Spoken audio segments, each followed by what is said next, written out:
Hello, everybody. Welcome to today's Reading Through the Bible in 365. Today we are going to be focusing on 2 Samuel chapter 16, chapter 17, and chapter 18. And then we will be focusing on Luke chapter 17, verses 20 to 37. We're getting started in 2 Samuel with chapter 16.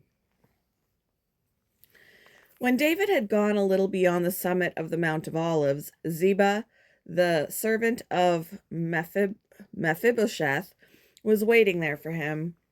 He had 2 donkeys loaded with 200 loaves of bread, 100 clusters of raisins, 100 bunches of summer fruit, and a wineskin full of wine.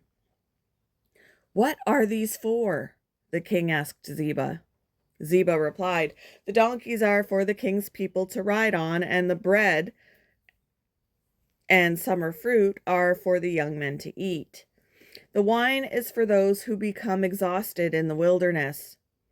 "And where is Mephibosheth, Saul's grandson?" the king asked him. "He stayed in Jerusalem," Ziba replied. "He said, 'Today I will get back the kingdom of my grandfather Saul.'" "In that case," the king told Ziba, "I give you everything Mephibosheth owns." "I bow before you," Ziba replied. "May I always be pleasing to you, my lord the king." As King David came to Bahurim, a man came out of the village cursing them. It was Shimei, son of Gera, from the same clan as Saul's family. He threw stones at the king and the king's officers and all the mighty warriors who surrounded him. "Get out of here, you murderer, you scoundrel!" he shouted at David. "The Lord is paying you back for all the bloodshed in Saul's clan. You stole his throne, and now the Lord has given it to your son Absalom. At last you will taste some of your own medicine, for you are a murderer." "Why should this dead dog curse my lord the king?" Abishai, son of Zeruiah, demanded. "Let me go over and cut off his head." "No," the king said. "Who asked your opinion, you sons of Zeruiah? If the Lord has told him to curse me, who are you to stop him?" Then David said to Abishai and to all his servants, "My own son is trying to kill me. Doesn't this relative of Saul have even more reason to do so? Leave him alone and let him curse, for the Lord has told him to do it. And perhaps the Lord will see that I am being wronged and will bless me because of these curses today." So David and his men continued down the road, and Shimei kept pace with them on a nearby hillside, cursing and throwing stones and dirt at David. The king and all who were with him grew weary along the way, so they rested when they reached the Jordan River. Meanwhile, Absalom and all the army of Israel arrived at Jerusalem, accompanied by Ahithophel. When David's friend Hushai the Archite arrived, he went immediately to see Absalom. "Long live the king!" he exclaimed. "Long live the king!" "Is this the way you treat your friend David?" Absalom asked him. "Why aren't you with him?" "I'm here because I belong to the man who was chosen by the Lord and by all the men of Israel," Hushai replied. "And anyway, why shouldn't I serve you? Just as I was your father's advisor, now I will be your advisor." Then Absalom turned to Ahithophel and asked him, "What should I do next?" Ahithophel told him, "Go and sleep with your father's concubines, for he has left them here to look after the palace. Then all Israel will know that you have insulted your father beyond hope of reconciliation, and they will throw their support to you." So they set up a tent on the palace roof where everyone could see it, and Absalom went in and had sex with his father's concubines. Absalom followed Ahithophel's advice just as David had done. For every word Ahithophel spoke seemed as wise as though it had come directly from the mouth of God. Chapter 17. Now Ahithophel urged Absalom, "Let me choose 12,000 men and start out after David tonight. I will catch up with him while he is weary and discouraged. He and his troops will panic and everyone will run away. Then I will kill only the king, and I will bring all the people back to you as a bride returns to her husband. After all, it is only one man's life that you seek. Then you will be at peace with all the people." This plan seemed good to Absalom and to all the elders of Israel. But then Absalom said, "Bring in Hushai the Archite. Let's see what he thinks about this." When Hushai arrived, Absalom told him what Ahithophel had said. Then he asked, "What is your opinion? Should we follow Ahithophel's advice? If not, what do you suggest?" "Well," Hushai replied to Absalom, "this time Ahithophel has made a mistake. You know your father and his men. They are mighty warriors. Right now they are as enraged as a mother bear who has been robbed of her cubs. And remember that your father is an experienced man of war. He won't be spending the night among the troops. He has probably already hidden in some pit or cave, and when he comes out and attacks and a few of your men fall, there will be panic among your troops, and the word will spread that Absalom's men are being slaughtered. Then, even the bravest soldiers, though they have the heart of a lion, will be paralyzed with fear. For all Israel knows what a mighty warrior your father is and how courageous his men are.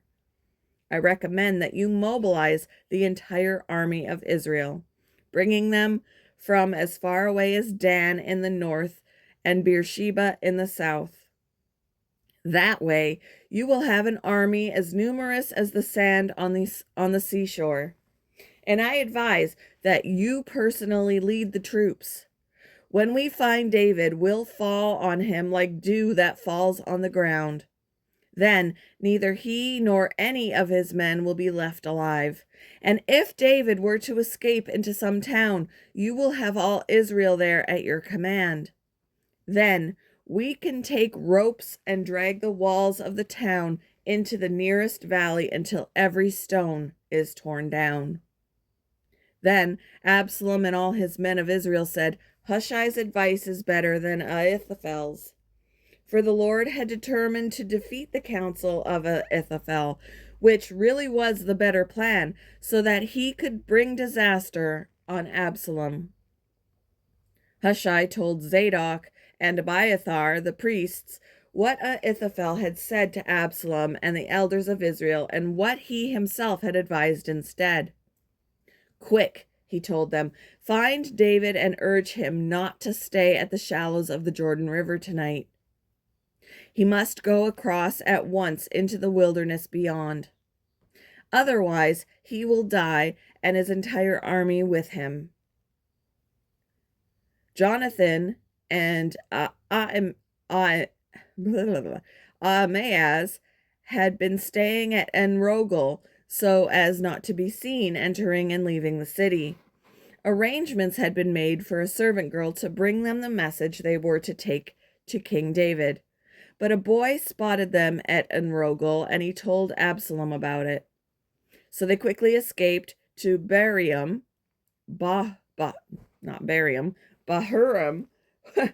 where a man hid them down inside a well in his courtyard.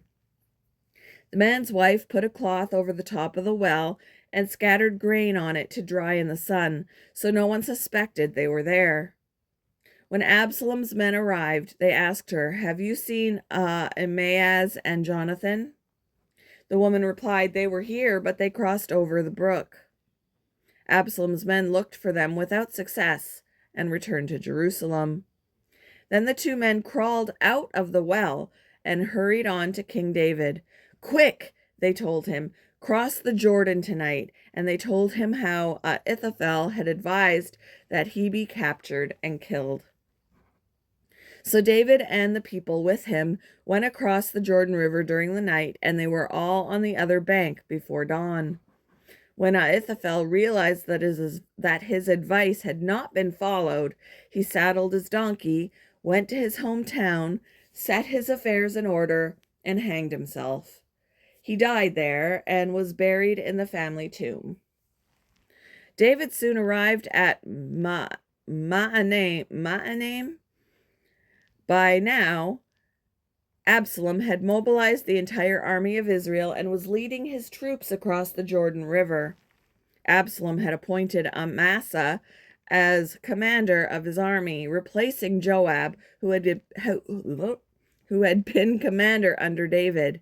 Amasa was Joab's cousin. His father was Jether, an Ishmaelite. His mother, Abigail, daughter of Nahash, was the sister of Joab's mother, Zeruiah.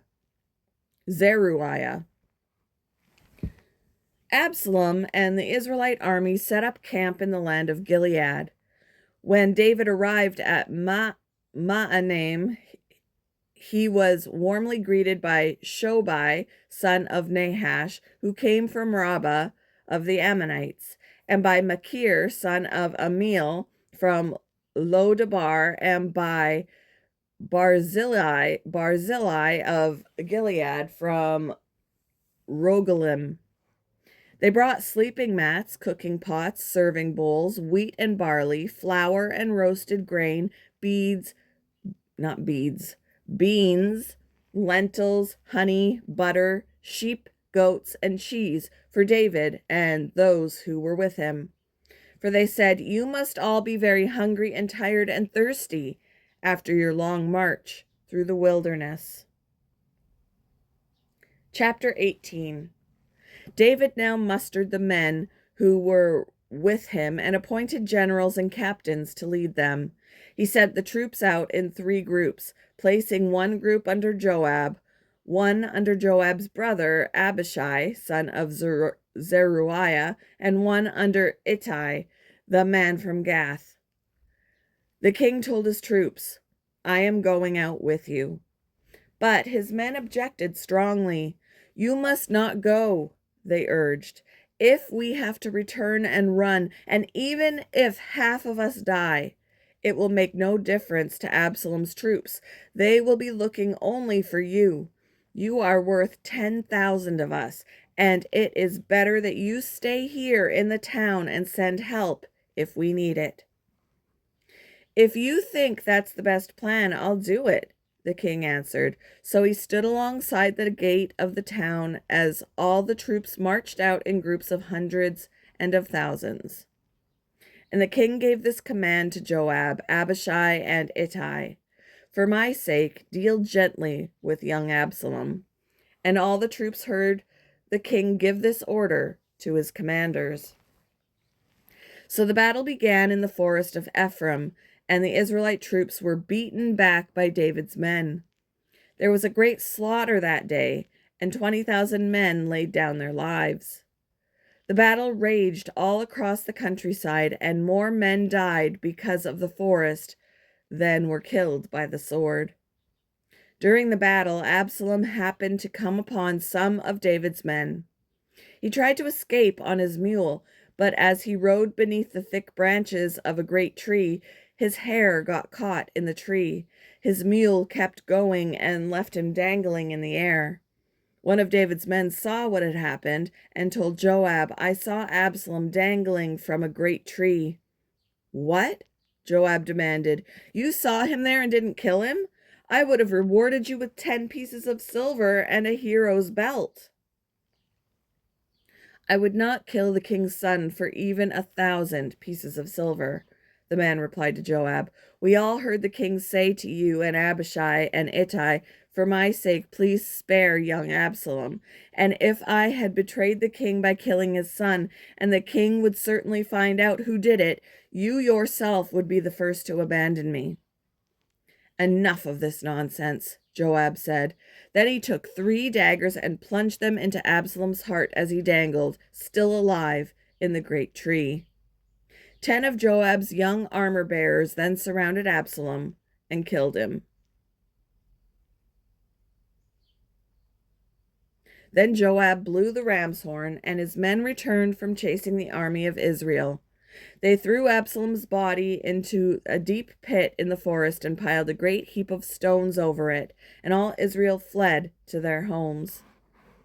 During his lifetime, Absalom had built a monument to himself in the king's valley, for he said, "I have no son to carry on my name." He named the monument after himself, and it is known as Absalom's monument to this day. Then Zadok's son Ahimaaz said, "Let me run to the king with the good news that the Lord had rescued him from his enemies." "No," Joab told him, "it wouldn't be good news to the king that his son is dead. You can be my messenger another time, but not today." Then Joab said to a man from Ethiopia, "Go tell the king what you have seen." The man bowed and ran off. But Ahimaaz continued to plead with Joab, "Whatever happens, please let me go too." "Why should you go, my son?"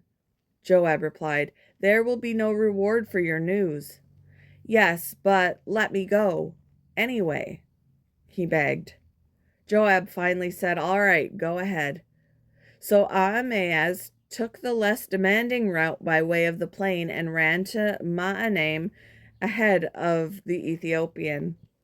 While David was sitting between the inner and outer gates of the town, the watchman climbed to the roof of the gateway by the wall. As he looked, he saw a lone man running toward them. He shouted the news down to David, and the king replied, "If he is alone, he has news."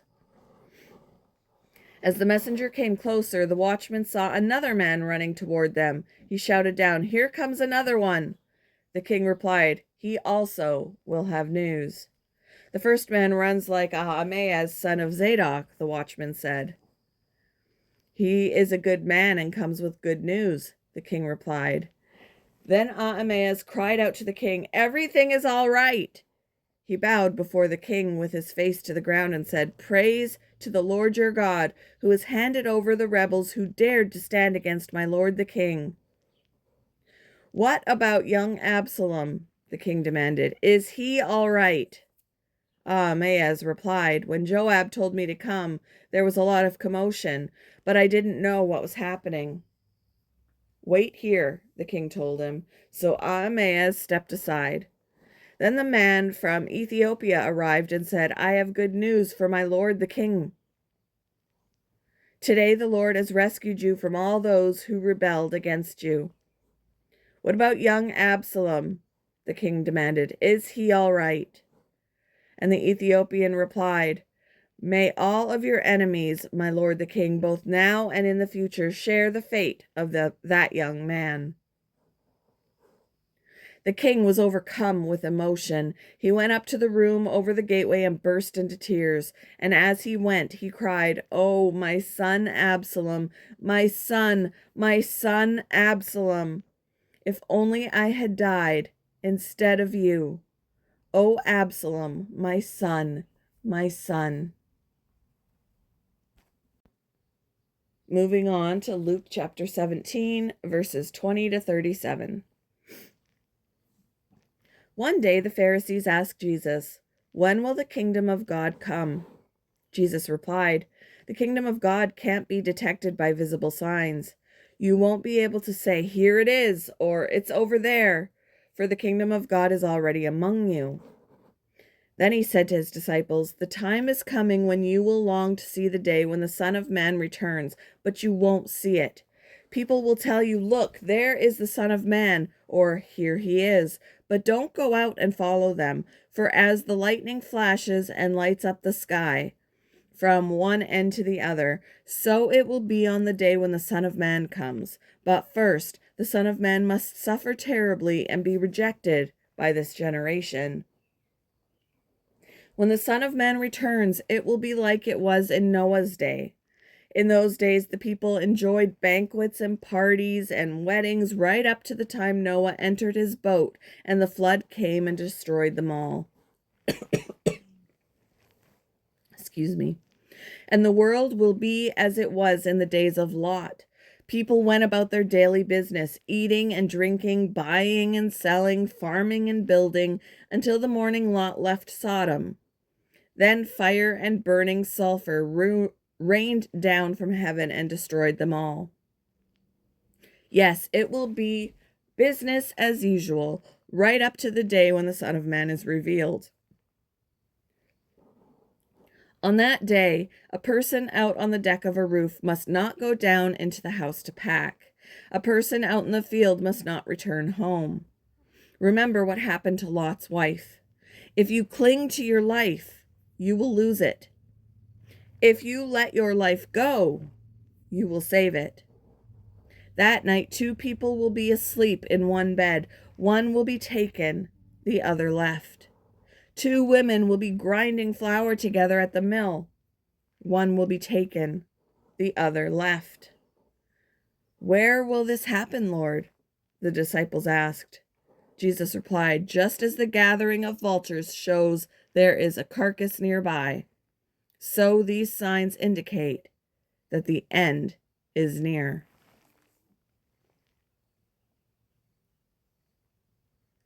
Thank you for joining me for today's reading through the Bible in 365. I hope you all have a wonderful Tuesday, and I will see you in the next one, guys. Bye.